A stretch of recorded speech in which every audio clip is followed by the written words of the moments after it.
Hello and welcome to perfection IAS. आज का the Hindu news analysis start करते हैं। आपका स्वागत है परफेक्शन आईएएस की यूट्यूब चैनल पे।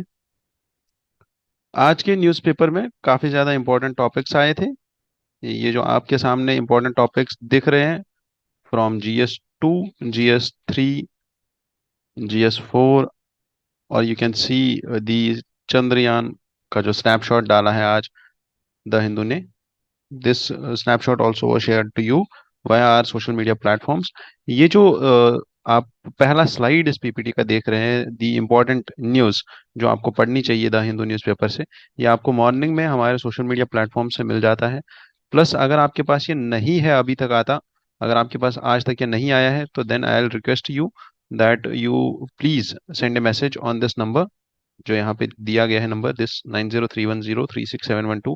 आप इस पे एक मैसेज भेज दीजिए व्हाट्सएप पे, तो आपको एक ब्रॉडकास्ट लिस्ट में ऐड किया जाएगा जिसपे आपको यूपीएससी से रिलेटेड सारी इंफॉर्मेशन दे दी जाएगी। प्लस आपके साथ जो हमारा डेली करंट अफेयर्स शेयर होता है वो भी शेयर हो जाएगा। ठीक है। तो आज के न्यूज़पेपर का जो डिस्कशन है, इसमें हमने दो चीज़ें ऐड की है, और ये चीज़ें अब रेगुलर बेसिस पे डेली न्यूज़पेपर में हम डिस्कस करेंगे। One is a PYQ, previous year question, जो हम उठाएंगे 2022 से अभी स्टार्ट कर रहे हैं। उसके बाद 2021 2023 का पेपर जो है वो हम उस टाइम पे डिस्कस करेंगे जब हमारा प्रीलिम्स नज़दीक आ जाएगा। ठीक है। उससे पहले उसका एक रिवीजन हो जाएगा। We will discuss every day, एक क्वेश्चन होगा अगले एक हफ्ते के लिए। उसके बाद ये बढ़ के दो हो जाएगा। फिर धीरे धीरे पांच पांच क्वेश्चन का वीडियो अलग से आने लगेगा। This will be the sequence of discussing PYQs। ठीक है। And then we will see कि कैसे हम लॉजिकल एनालिसिस से इन चीज़ों को ठीक कर सकते हैं, इन क्वेश्चंस को ठीक कर सकते हैं। ठीक है। Now the first thing was the question. ठीक है। Rapid financing instrument, this question in 2022 was asked by UPSC about rapid financing instrument and a rapid credit facility। इसीलिए मैं बोलता हूँ यूपीएससी में करंट अफेयर्स का कितना ज्यादा रोल रहता है। ठीक है। तो लास्ट ईयर अगर आपको याद हो, last last year Sri Lanka was facing this crisis. ठीक है। श्रीलंका में जो ये क्राइसिस फेस कर रहा था Sri Lanka, this crisis was about what, the balance of payment crisis of Sri Lanka. And what do we mean by balance of payment crisis? Was that Sri Lanka was not holding enough, was not having enough forex reserves so that it could have paid its imports, it could have paid its interest payments, or it could have paid its own expenditure. ठीक है। तो what is this term that is known as a rapid financing instrument? It seems similar to something which RBI is also providing. What RBI provides to banks is liquidity adjustment facility. It's such a facility जो RBI देता है, किस लिए? उन banks को जो liquidity में crunch कर जाते हैं, जिनके पास लिक्विडिटी का क्रंच आता है, जिनके पास पैसे नहीं होते हैं, and that bank is about to face a bank run, जिसके पैसे खत्म हो जाते हैं, लिक्विडिटी कैश खत्म हो जाता है। ठीक है। although they have money in their accounts, they have reserves, they have everything, but the cash reserve on that particular day is exhausted, और उस चीज की वजह से उनको एक रैपिड फाइनेंस चाहिए होता है, and that is liquidity adjustment facility. But a counterpart of this at the international platforms is a rapid financing instrument and a rapid credit facility which is provided by International Monetary Fund। अब इस चीज को निकालना कैसे है exam में, अगर ये पता नहीं होती है, ठीक है, तो फाइनेंसिंग कौन करता है और रैपिड फाइनेंसिंग कौन करेगा? एशियन डेवलपमेंट बैंक जो है, ये एक ऐसा बैंक है जो डेवलपमेंटल पर्पजेस के लिए लोन्स देता है, सेम एज वर्ल्ड बैंक। ठीक है। तो ये दो तो हम सीधा एलिमिनेट करेंगे। बचा यूएनईपी। ठीक है। यूएनईपी फंड करेगा तो किन चीजों को करेगा? एनवायरनमेंट की चीजों को, और एनवायरनमेंट की जितनी भी फाइनेंसिंग होगी वो रैपिड नहीं हो सकती है, वो लॉन्ग टर्म ही होगी। लॉन्ग टर्म फाइनेंसिंग होगी, वो रैपिड फाइनेंसिंग नहीं हो सकती। जो किस पे होगी? तो इसमें अब अगर हमारा लास्ट में ऑप्शन बचता है, दैट इज IMF। और यही चीज, सिमिलर चीज, जो ये रैपिड फाइनेंसिंग इंस्ट्रूमेंट है, this was already discussed in current affairs multiple times in 2022 itself। ठीक है, एंड 2021। चलो, let's start the discussion. And the first news of today's newspaper on the front page was about BRICS. ठीक है। As we all know that PM Modi is on his trip and has reached Johannesburg to attend the BRICS leaders summit. ठीक है। And जब भी आपके पास international relation से related कोई news आ जाए, जब भी ऐसा कोई डिप्लोमेटिक विजिट हो, जब भी दो कंट्रीज की बात हो जाए, या जब भी किसी इंटरनेशनल प्लेटफॉर्म की बात हो, तो उस टाइम पे आपको एक चीज का ध्यान रखना है, that is the statements. Statements passed by prime minister, statements passed by external affairs minister, ठीक है, about that organisation, about that country, about that international issue, whether that is an issue of climate change, terrorism और anything like that.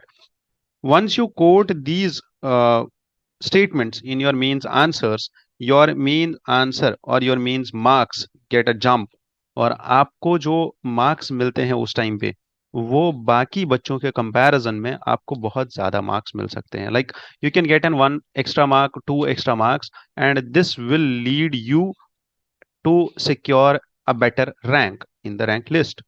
ठीक है, तो this is the point जो आपको यहां से उठाना है। ठीक है, हाउएवर ब्रिक्स का जो बेसिक्स है, like as we know that हमारे जो डिस्कशन होता है इसमें हम करंट और स्टैटिक दोनों चीजें कवर करते हैं।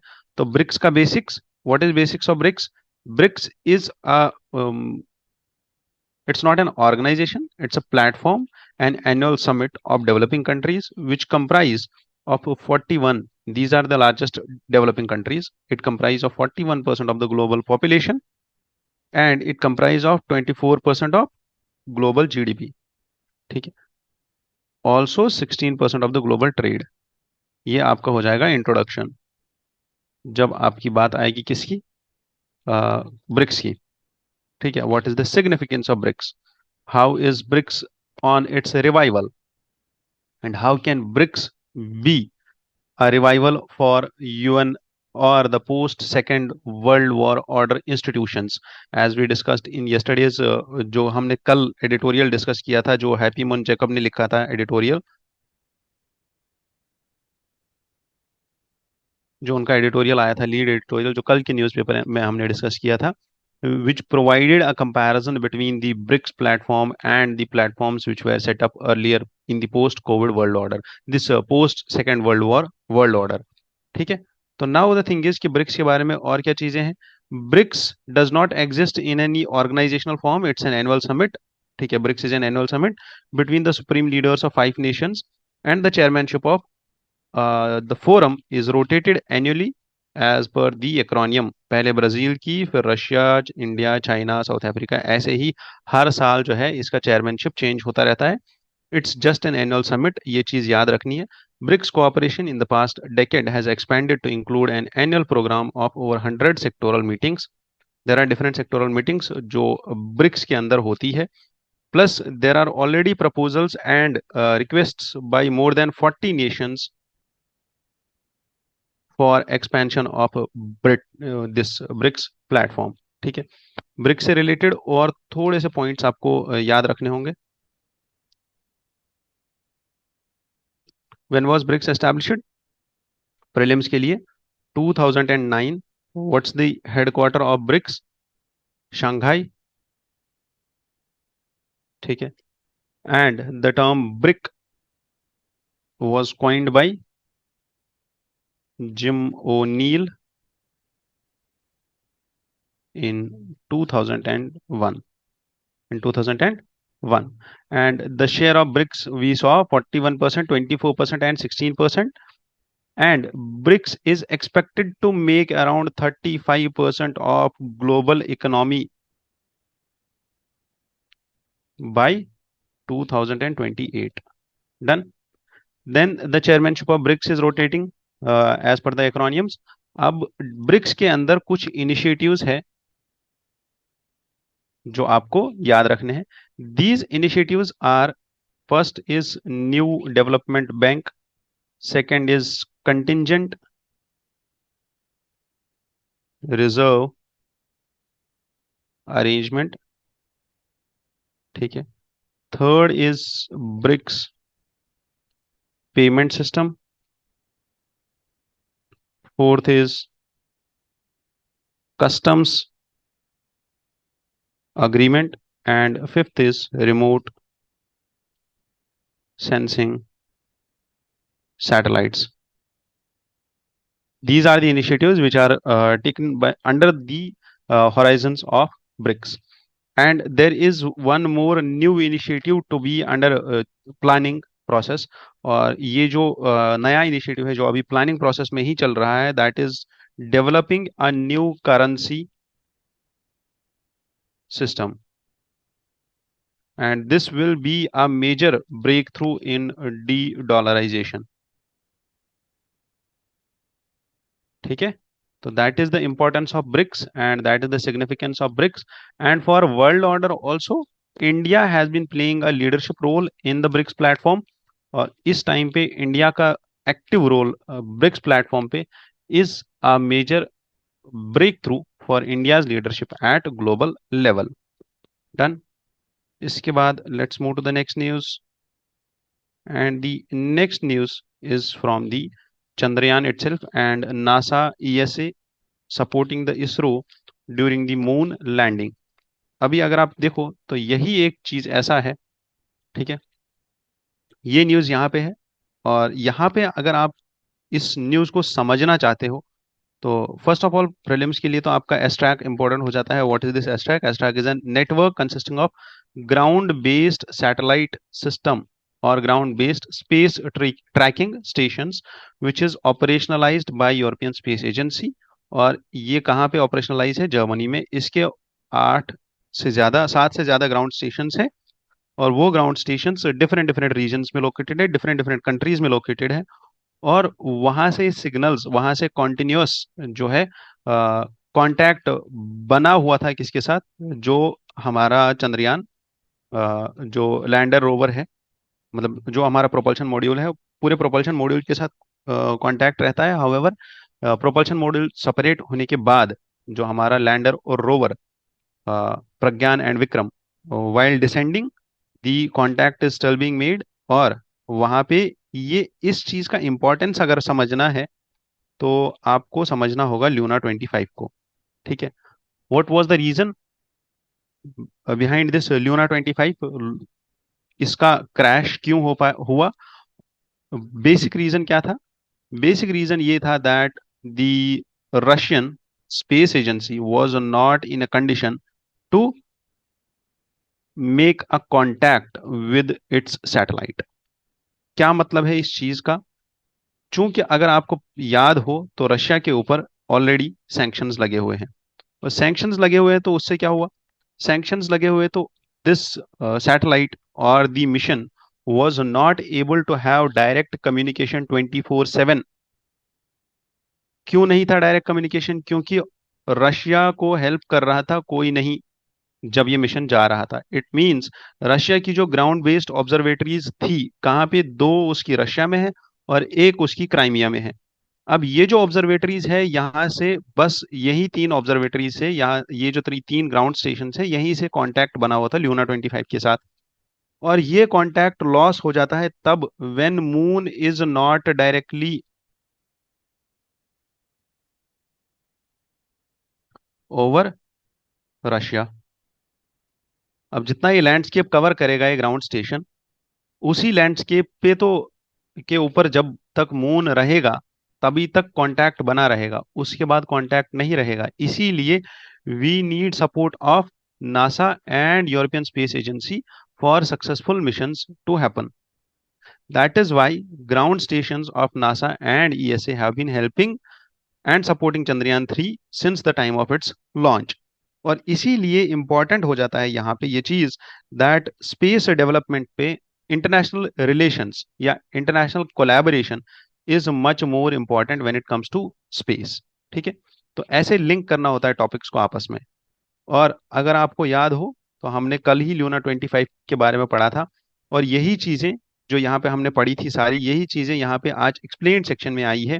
That what are the parameters of this mission? Was this mission actually in a race with Chandrayaan 3? No, this was not in a race with Chandrayaan 3. और ये मिशन जल्दी कैसे पहुंच गया मून पे जबकि ये चंद्रयान 3 के बाद लॉन्च हुआ और चंद्रयान 3 से पहले पहुंच गया? कैसे हुआ ये चीज? ये हुआ ऐसे that these mission parameters are determined by the launch vehicle. कि इसका लॉन्च व्हीकल कौन सा था, ये कितना लोड लेके जा रहा था, मास कितना था इसका स्पेस क्राफ्ट का, और अर्थ से मून की जो ट्रेजेक्टरी है, is it swirling around the earth and then having the opposite trajectory and then swirling descending slowly into the moon, or is it directly hitting the moon's orbit? That is one more point here, कि कैसे ये direct hit कर रहा है moon को, या कौन सा ट्रेजेक्टरी ये लेके चल रहा है, whether is it using the translunar injection orbit, है ना, और it's just using the direct, or it's using the fuel directly to jump into the moon's orbit without rotating inside around the earth. ठीक है, और अगर ये swing नहीं कर रहा है अर्थ के अराउंड, तो इसका ट्रेजेक्टरी भी छोटा हो जाएगा, इसका ट्रेवल टाइम भी छोटा हो जाएगा, और ये जल्दी पहुंच जाएगा.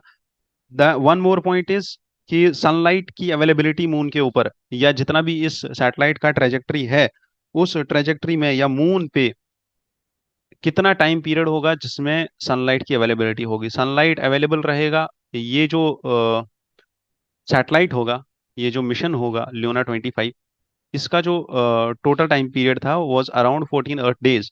ठीक है, that was one lunar day. तो इस टाइम पीरियड के दौरान सनलाइट इसके पास 24/7 अवेलेबल था, और इसने जो है फ्यूल कम यूज किया, बल्कि सोलर एनर्जी का यूज ज्यादा किया, और उसकी वजह से भी इसका वजन कम हुआ. वजन कम होने की वजह से इस जो पेलोड था, टोटल पेलोड या जो टोटल इसका फ्यूल स्टोरेज था वो भी कम था, और उसकी वजह से वजन कम हुआ, तो ये जल्दी पहुंच पाया. तो these are the issues and these are the nits and grits of this Luna 25 reaching early than the Chandrayaan 3. और अगर आप यहाँ पे देखो, जो हमने कल के पेपर में डिस्कस किया है, ये कल ही के पेपर का ये स्क्रीनशॉट है. अगर आपको इसको और थोड़ा ध्यान से समझना है, तो आप इस न्यूज़ को दोबारा से देखिए. That what are the basic differences between the Chandrayaan 3 and Luna. What is the advantage of direct trajectory and what is the advantage of less payload and low fuel storage, जो कि किसमें था, Chandrayaan 3 और Luna 25. Luna 25 was just 1750 kilograms in weight, plus circuitous route for Chandrayaan 3. That was the route which was adopted by Chandrayaan 3. And lunar dawn timing, that is full solar panel power, was utilized by Luna 25, and it took around one lunar day or 14 Earth days from for this Luna 25 to reach moon. ठीक है, तो Luna 25 10 अगस्त को निकला और 21 अगस्त को पहुंच गया. Done. तो that is how you need to understand the two things. However, अगर आपको ध्यान हो, तो ये Luna 25 was not a successful mission. And why was it not a successful mission? Because there were multiple factors which were behind this. There was a technical glitch which was highlighted by what? By the organization, that is Roscosmos. However, अगर आप देखो, तो यहाँ पे एक बहुत ही important point सामने आता है, that is the international collaboration when it comes to space missions. ठीक है, यूक्रेन का इन्वेजन के बाद Russia has lost that credit in the international forum, और उस चीज की वजह से इसको सपोर्ट कोई नहीं कर रहा था, और अब जो है रशिया और ज्यादा पीछे चला गया when it comes to the capabilities of launching moon missions. ठीक है, तो होपफुली 2027-2028 में probably it may launch one more. दो पॉइंट्स यहाँ पे हैं जो हमें याद रखने हैं. पहला है ILRS. ILRS is international lunar research centre, international lunar space ये research station. This is a programme which is led by Russia and China for research station और स्पेस स्टेशन, जो ये बना रहे हैं कहाँ पे, lunar station, lunar space station. ठीक है. Second thing is that India and Roscosmos are collaborating on Gangayan mission, ये गगनयान मिशन. ठीक है, तो गगनयान मिशन में जो हमारा ह्यूमन स्पेस फ्लाइट मिशन है, गगनयान मिशन, इसमें जो एस्ट्रोनॉट्स की ट्रेनिंग है, that is being provided by Russia to Indian astronauts. Done. These are the 2 points which we have to revise and which we have to keep in mind. ठीक है, so that is how the failure of Luna 25 happened, and this editorial came in the explained section of today's Hindu newspaper. हमारे पास एक और editorial आया था, that is about easing the credit flow. कल भी हमने इस चीज को डिस्कस किया, that RBI has come up with a platform. जो प्लेटफॉर्म है यहाँ पे, ये प्लेटफॉर्म किस लिए लाया है आरबीआई? आरबीआई ये प्लेटफॉर्म इसलिए लेके आया है ताकि जो क्रेडिट फ्लो है वो इजीली हो जाए। What does this mean? Credit flow, how is this credit flow expected to ease down? कैसे जल्दी जल्दी क्रेडिट फ्लो हो सकता है? क्रेडिट इसलिए जल्दी हो सकता है अगर आपका डिसबर्सल का टाइम डिक्रीज हो जाए, अगर आपकी क्रेडिटर्स का अप्रेजल इजी हो जाए, ठीक है। और ऐसे ही जब आपके पास डेटा हो एंड इंफॉर्मेशन हो about good and bad creditors, ठीक है। तो that is the platform which RBI has come up with. और क्या प्लेटफॉर्म है ये, किसने बनाया है? ये बैंकिंग इनोवेशन हब है आरबीआई का, जिसने ये प्लेटफॉर्म बनाया है। और इस प्लेटफॉर्म का नाम क्या है? Public take platform for frictionless credit.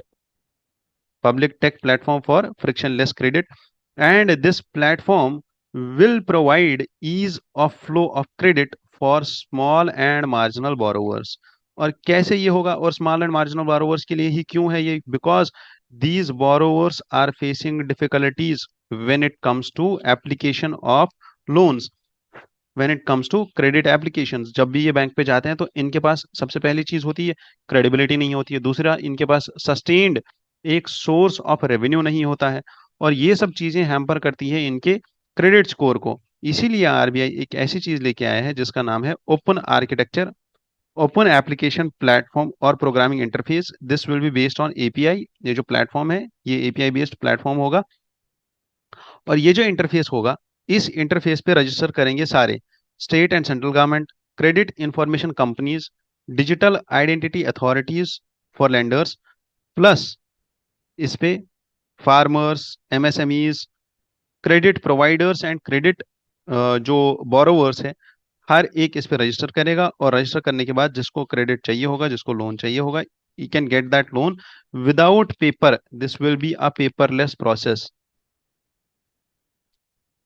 यहाँ पे लिखा नहीं है, but this will be a paperless process. और होगा क्या? Aadhaar based e KYC, land records of the state governments, local governments, हर एक चीज को डिजिटाइज करके यहाँ पे लेके आएंगे। और ये सिंपली अभी जो पायलट प्रोजेक्ट चल रहा है, ये बस जो है किस लिए चल रहा है? केसीसी बेस्ड जो लोन्स होते हैं 1.6 लाख रुपीज के, अभी उनके लिए चलेगा, और कुछ ही स्टेट्स में चलेगा ये, नॉट एवरीवेयर, ठीक है। There are these are the central states only, ठीक है, जिसमें मध्य प्रदेश, यूपी वगैरह आता है। However, similar type of the process was there in 2021. A National Bank for Agriculture and Rural Development, uh, economists observed that even among well-developed regions, small and marginal farmers are disadvantaged when it comes to the credit terms. जब credit की बात आती है तो small and marginal farmers are disadvantaged, और इसीलिए as a result, a large majority of rural borrowers end up availing loans from informal sources. और ये जो इनफॉर्मल मनी लेंडिंग है, इसकी वजह से क्या होता है? इनको बहुत ही ज्यादा इंटरेस्ट पे करना पड़ता है, और उस ज्यादा इंटरेस्ट पे करने की वजह से they become what? Indentured. And it takes us back to the era of indentured laborers, and it takes us back to the era of money lenders who were exploiting the uh, who were exploiting the borrowers, who were exploiting the small landholders, small peasants, और small farmers, small land holding farmers।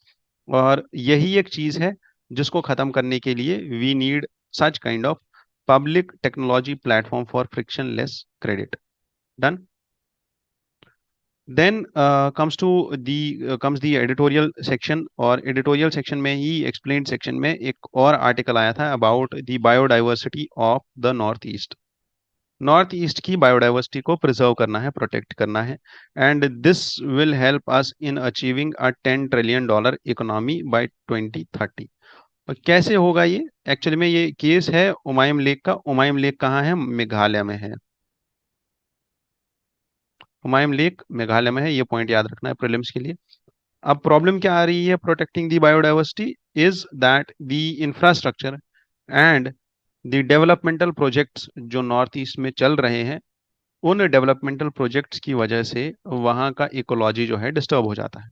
और इसी के चलते lately earlier NGT imposed a 100 crore rupees fine on Meghalaya state for failing to curb illegal mining in 2019। और अगर आपको याद होगा तो मेघालय में रैट होल माइनिंग के बहुत सारे केसेस आ रहे थे इस टाइम पे, और यही इलीगल माइनिंग के चलते बहुत सारे डेथ्स भी हो गए थे इन रैट होल माइंस में। अब मुझे ये चीज बताइए that how will be this thing implemented so that one is कि एनवायरमेंटल प्रोटेक्शन हो जाए और उसके बाद वेस्ट मैनेजमेंट भी हो जाए, because there is improper waste management and there is mining and there are no strict guidelines and no strict laws which are specifically designed for northeast। और इसी के चलते there is a provision which is highlighted in the northeast industrial developmental scheme of 2017 which says that there will be a negative list। और negative list कौन सा होगा? ये उन इंडस्ट्रीज का नेगेटिव लिस्ट होगा जो पोल्यूशन कंट्रोल नहीं करते हैं, जो एनवायरमेंटल क्लियरेंसेस नहीं लेते हैं, पहले पोल्यूशन कंट्रोल नहीं करते हैं, पोल्यूशन बोर्ड से परमिशन नहीं लेते हैं, and these will be put under the negative list. अब this process and these provisions are not being implemented at the local level, or they are misimplemented, or you can say that they are misused, these provisions are also misused। And अगर आप ground level पे देखो तो वहां पे implementation हो नहीं रहा है। That is the main reason this author has written this article, and he highlights that the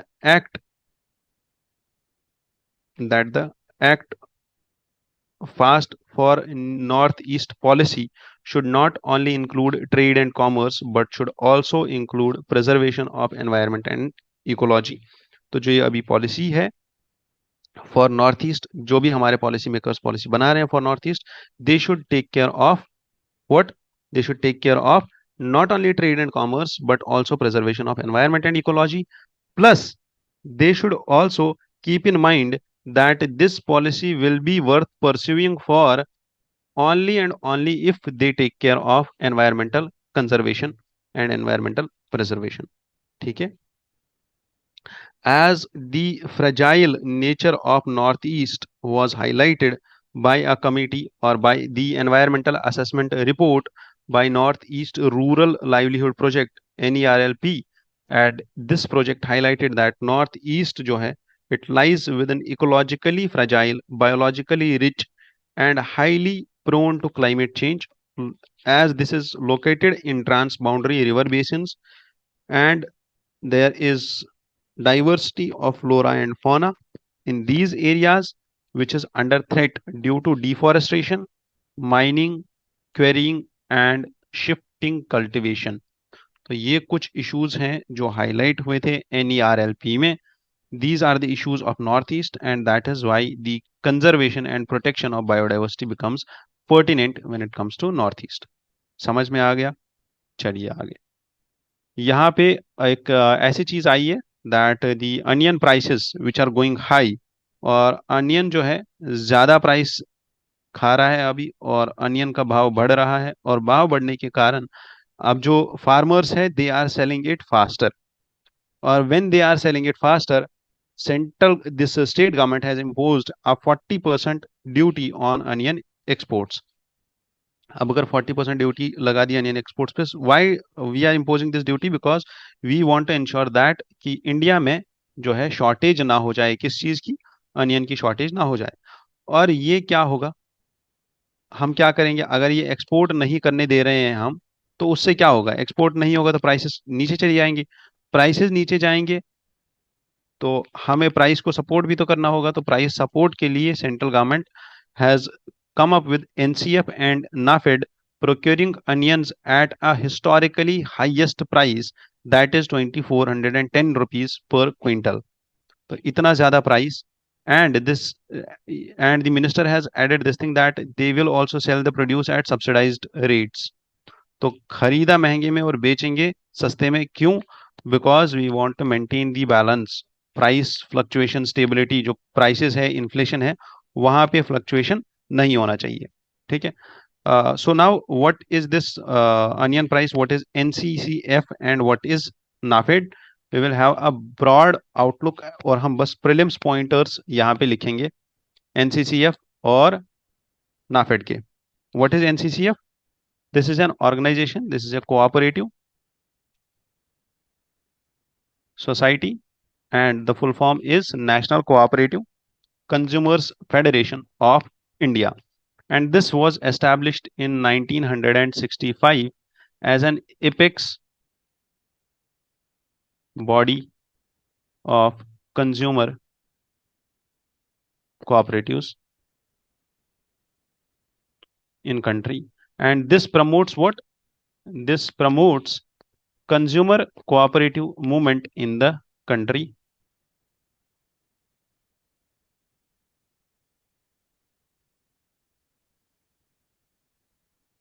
This promotes consumer cooperative movement in country.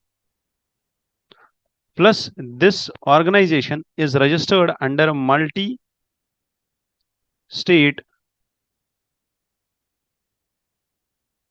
cooperative societies Act of 2002. Done.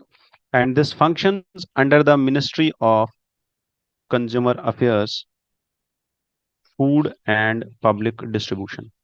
ठीक है। और इसका जो हेडक्वार्टर है that is located in new Delhi. ठीक है। These are the prelims pointers जो आपको याद रखने हैं। इसका एक बोर्ड ऑफ डायरेक्टर्स होता है जिसकी sanction strength is 21। Then comes NAFED. What is NAFED? NAFED is national agricultural cooperative marketing federation of India.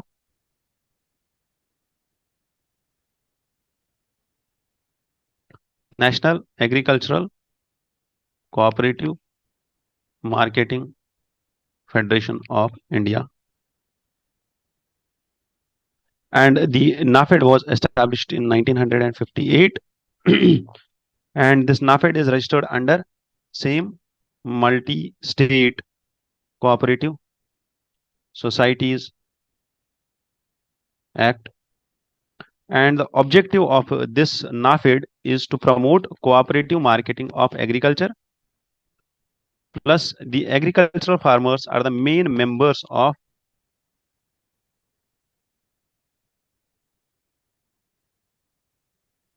NAFED. These farmers have authority to say in the form of the members of general body in the working of NAFED.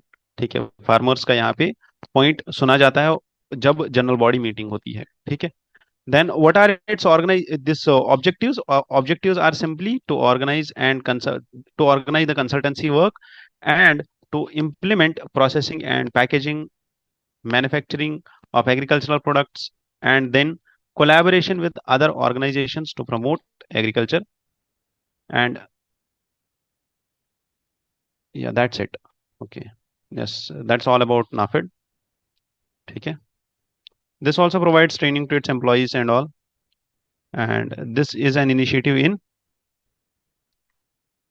this initiative is actually promoting the agricultural prospect of India. And a question which was asked in 2022 UPSC 2022 UPSC में question आया था किसके बारे में? The foreign owned e-commerce firms which are operating in India, और इसमें the basic point which was asked was about that these foreign owned e-commerce firms which are operating in India, they can sell their own goods in addition to offering their platforms as marketplaces. Done. तो which was a wrong option और वो statement गलत था। तो this question was something similar to agricultural marketing. Moving ahead, an important news from when we talk about the road safety in the internal security chapter of India, and particularly अगर आप देखो तो automobile sector में this road safety, as we see that we as country have highest number of road fatalities at around 1.5 lakh fatalities annually. ठीक है, 1.5 lakh deaths are there in India annually with road accidents only, and we are the second highest in number of accidents, as the like highest one in number of accidents is United States. अब problem इतना बड़ा है that 1.5 lakh deaths are we facing every year due to this road fatalities, है ना, road deaths और road crashes. तो इसके बाद रेलवेज में कितना होता होगा और बाकी सारे ट्रांसपोर्ट्स में कितना होता होगा।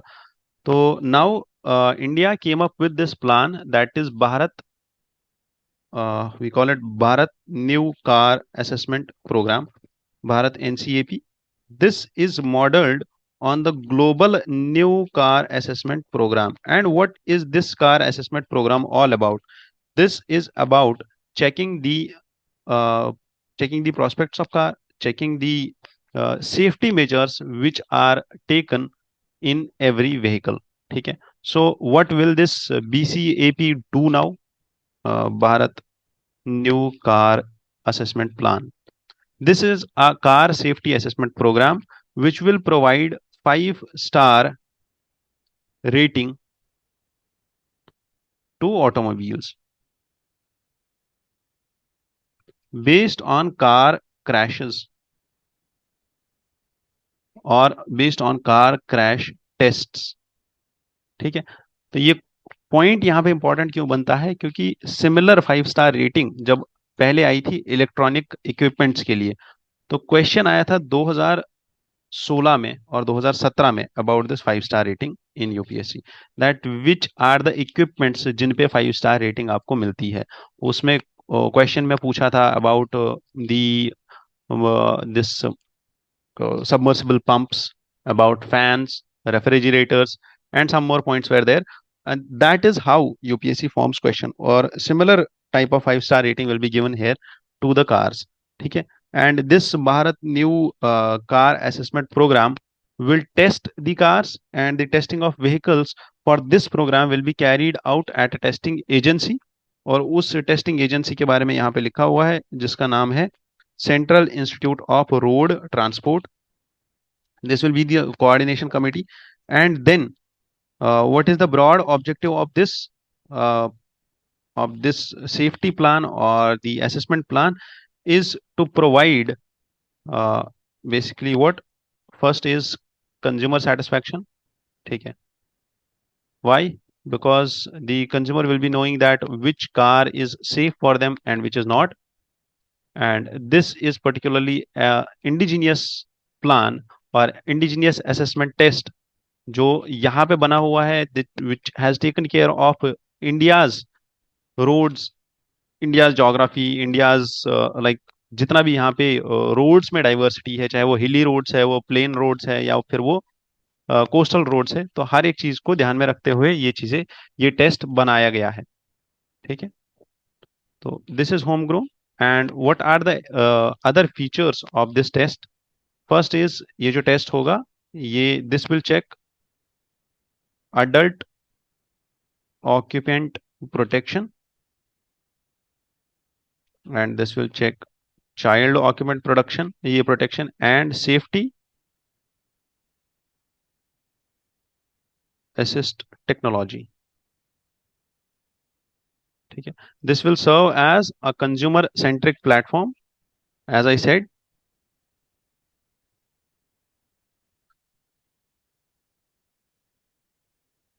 which will help consumers to opt for safer cars.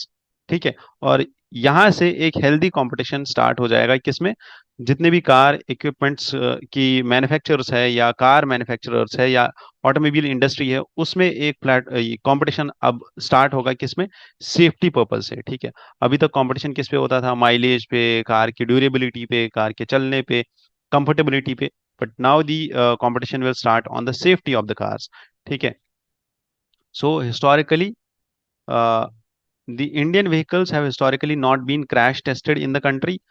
Despite being home to only 1% of the world's vehicles, India shoulders around 11% of global road crash facilities. ठीक है, तो टोटल में India has around 1% of what world's vehicles, but India has around 11% of global crash or road crash fatalities. That is why road safety is a pertinent issue. और इसी में this BNCAP is a new thing which we have to take care of. Done? Sure. There is nothing more here. And this was also this BCNAP or BNCAP. This was also like appreciated by industry experts also. ठीक है.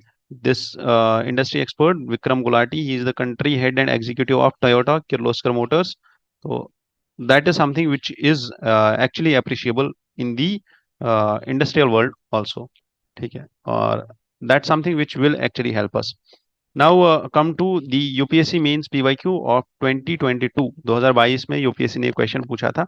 This question pertains to the contributions of Gupta period and Chola period in Indian heritage and culture. बताओ Indian heritage and culture में Gupta's and Cholas का क्या contribution था. इस question का answer लिखेंगे और इस क्वेश्चन का मैं आपको अप्रोच बताऊंगा और इस क्वेश्चन का जो आंसर है वो आप मुझे सेंड करेंगे. कहाँ पे? मेरे जो नंबर है जो मैंने आपको दिया है, दिस नंबर 9031036712, जो इस पीपीटी पे आपको मिल जाएगा. और ये पीपीटी भी आपको मिल जाएगी इसी ब्रॉडकास्ट के ग्रुप पे. आपको यहाँ पे मैसेज करना है और आपको ये सारा पीपीटी जो आप देख रहे हो यहाँ पे स्लाइड्स हैं. ठीक है. ये सारे स्लाइड्स आपको मिल जाएंगे, पीडीएफ फॉर्म में मिल जाएगा आपको पीपीटी और आप यहाँ से नोट्स भी बना सकते हो. ठीक है. After understanding all of this, तो आप यहाँ पे एक मैसेज कर देना और ये क्वेश्चन का जो आंसर है लिख के आप इस नंबर पे भेज दो, तो आपका जो आंसर है वो भी इवेलुएट हो जाएगा. इस क्वेश्चन का अगर इंट्रोडक्शन लिखना है तो इंट्रोडक्शन हम कैसे लिखेंगे? We will start the introduction with use red only. Introduction will be about the golden age, and golden age was from which era to which era? बताओ. Golden age started with Chandragupta I and 3rd century AD. Done. And Cholas, who established as one of the longest ruling dynasties in the south. ठीक है, क्योंकि north में हमारे गुप्ताज थे और south में हमारे Cholas. In the south under was the ruler of Cholas was very much important, Vijayalaya. And then Cholas contributed a lot in the temple architecture and heritage of India. अब इस चीज को, अब इस क्वेश्चन का इंट्रोडक्शन लिख दिया हमने एंड इसके बाद we will write a heading. और ये हेडिंग किस बारे होगी? ये हेडिंग होगी the contribution of Cholas and the Guptas from 300 to 600 AD Guptas. ठीक है. First is contribution of Guptas and Cholas. Guptas का time period 300 to 600 AD and Cholas का टाइम पीरियड 900 to 1300 AD. ठीक है. ये टाइम पीरियड लिखने के बाद we will start the answer. ठीक है. और आंसर लिखेंगे तो we will start with temples. Temple architecture में क्या रोल था? तो ब्रिक टेम्पल्स. ठीक है. ब्रॉड पॉइंट्स में आपको बताऊंगा. यहाँ पे पल्लवा आर्किटेक्चर के बाद जो चोलाज थे दे कंटिन्यूड दी पल्लवास का continuation and later they flourished the Dravidian architecture. ठीक है. और यहाँ पे ब्रिक टेम्पल्स या Nagara style of architecture, Nagara style of temple making. और Nagara style of temple making में आप एग्जाम्पल दोगे किसका? दश अवतारा टेम्पल का, which is in Deogarh. And this has a curvilinear tall Rekha Deul और रेखा प्रसाद जिसको बोलते हैं शिखरा और Nagara style of architecture. And यहाँ पे we will give an example of Brihadeshwara temple which is in Tanjore. ठीक है, Tamil Nadu. We will also see the square temples of Gupta Empire, जैसे Vishnu temple and Varaha temple at Eran. And you will also see the Gangai Konda Cholapuram city which was built during Cholas only. ठीक है, Gangai Konda Cholapuram which was built during the temples of Gangai Konda Cholapuram. This city was built by Cholas only. तो now the thing is कि जब भी हम कोई argument लिखेंगे, चाहे हमने ब्रिक टेम्पल्स यहाँ पे लिखा या द्रविडियन आर्किटेक्चर यहाँ पे लिखा, तो हर एक आर्ग्यूमेंट के बाद आपका एक एग्जाम्पल आना चाहिए या एक फैक्ट आना चाहिए. That is the basis of answer writing. और ऐसे ही करते करते you will also right about sculptures. ठीक है, और स्कल्पचर्स के बाद you will also right about cave architecture. Cave architecture के बाद पेंटिंग्स, और उसके बाद you will conclude this answer. ठीक है, you can also conclude this answer with musical contributions or the contributions of Guptas and Cholas in the contributions or the sculptures, like the sculpture of Nataraja, which was there worshipped by Cholas and worshipped currently in the modern Indian temples also. ठीक है, तो this will be the broad structure of this answer and broad points जो आपको लिखने हैं, और इस answer को आपको ऐसे ही लिखना है. अगर आप चाहते हो कि इस आंसर को आप अलग अलग लिखो, तो गुप्ताज के पॉइंट्स भी आप अलग अलग लिख सकते हो और चोलाज के पॉइंट्स भी आप अलग अलग लिख सकते हो. बट उसमें फिर आपको ज़्यादा स्पेस चाहिए होगा, ज़्यादा पॉइंट्स चाहिए होंगे, और उसमें आपको थोड़ा सा जो है कोहेरेंस नहीं रहेगा. ठीक है, आपके आंसर में. तो with this I complete this today's session. आपको कोई भी डाउट हो, कोई भी इशू हो, आप सेम नंबर पे पूछ लीजिए जो मैंने आपको नंबर दिया हुआ है. ठीक है, और इस नंबर पे आप कांटेक्ट कर सकते हैं, और इस नंबर पे आपको मुझसे बात भी हो जाएगी. और अगर आपको कोई और इशू है यूपीएससी से रिलेटेड, आप डायरेक्ट कॉल कीजिए. I wish you all the best and thank you for joining hair